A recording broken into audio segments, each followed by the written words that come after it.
Hi everyone, it's Niamh here and welcome to my art journaling channel. Today we're going to be playing some of the new colours from the Dina Wakeley February release and using some collage tissues.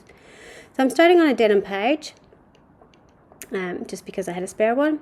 I'm going in with a little bit of white gesso. It's very patchy going on here, and the reason I'm doing it is I want to get some of the true colour that I'm going to use in this. If I hadn't used the gesso, obviously the blue tones would change the colour of paint I'm putting on top. Even though most of the paint I'm putting on top is fairly opaque, it would still have a little bit of a tone to that. So by having the white as a bit of a base, it just helps bring out the true colour. So once I've done that, I'm adding in my patches of colour.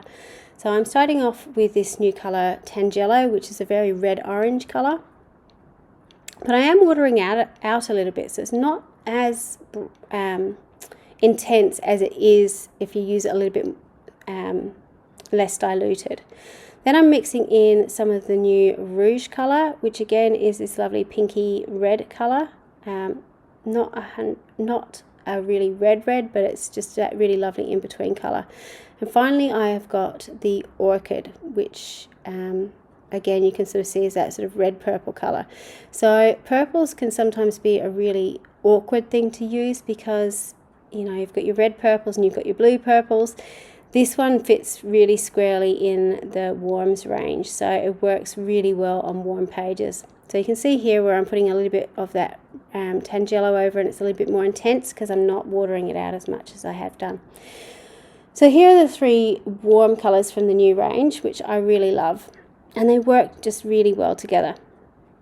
Because they are a little bit patchy though in the way I've applied them, I'm using some white paint and I think it's called cellular stencil to sort of give it a little bit of pattern and a little bit of interest over the top. So by sort of putting your paint on in this patchy way and then stenciling over it helps blend everything together. Makes the eye a little bit forgiving in how it's done, so that it will all excuse me, look a little bit more seamless. You can see me there playing with the stencil, trying to match it up because I wanted to extend the stenciling up into that little area, but I wanted it to flow. So you just need to move the stencil around until you can find how it all fits up again. So it is a repeating stencil, no tessellating stencil. You just need to move it around to find where the tessellations sort of work. So for this page, I am sort of copying myself because I have done this page before, but I think when I previously videoed it, I did the background and I forgot to video this bit, which is why I did it again, apart from the fact that I quite like the design. So this is using the new Church Doodles collage papers from Dina Wakeley.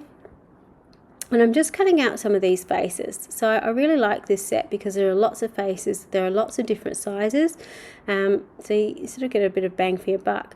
Now, one of the things that drives me potty about collage tissues, I love them dearly, but I don't like the halos you get from them.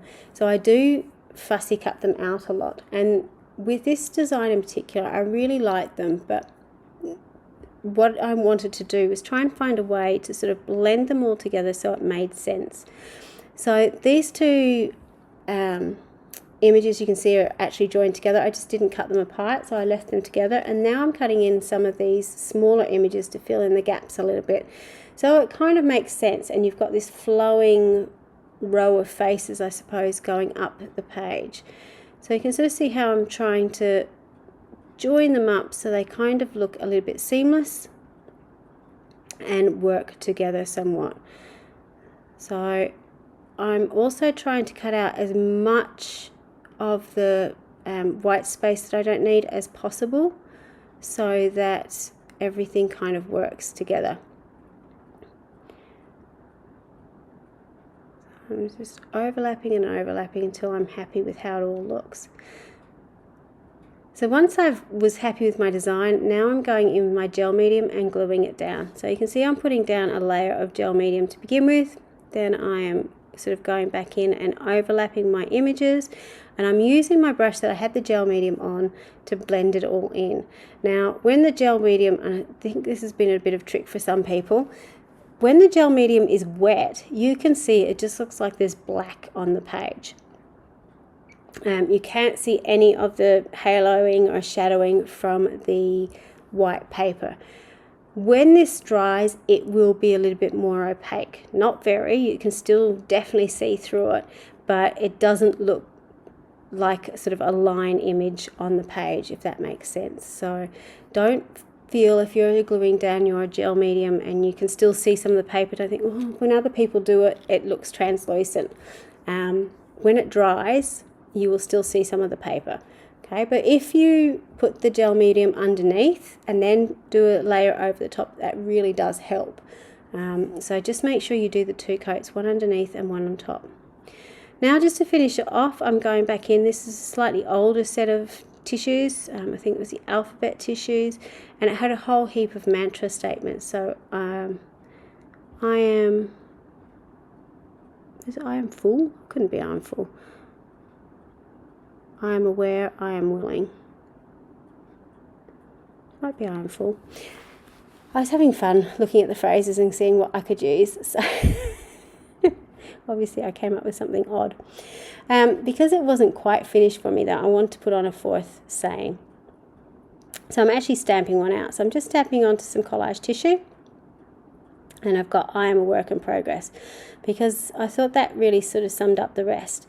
And I liked the fact that the ones on the top were in the black, because that worked to stand out against a sort of busy background. But then I could go down the bottom where it was a little bit less busy and then stick this one down. So I'm just using my finger to put the gel medium on, and again, same process as before. I'm putting the gel medium underneath and on top. Then I'm going in with my heat gun to dry it off.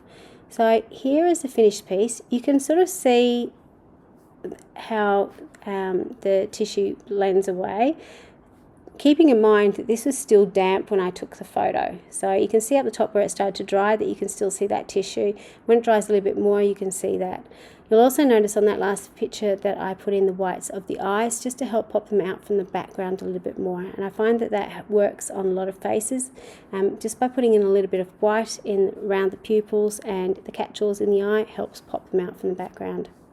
So I hope that's helped you with your collage tissues. Thank you so much for watching. Until next time, bye for now.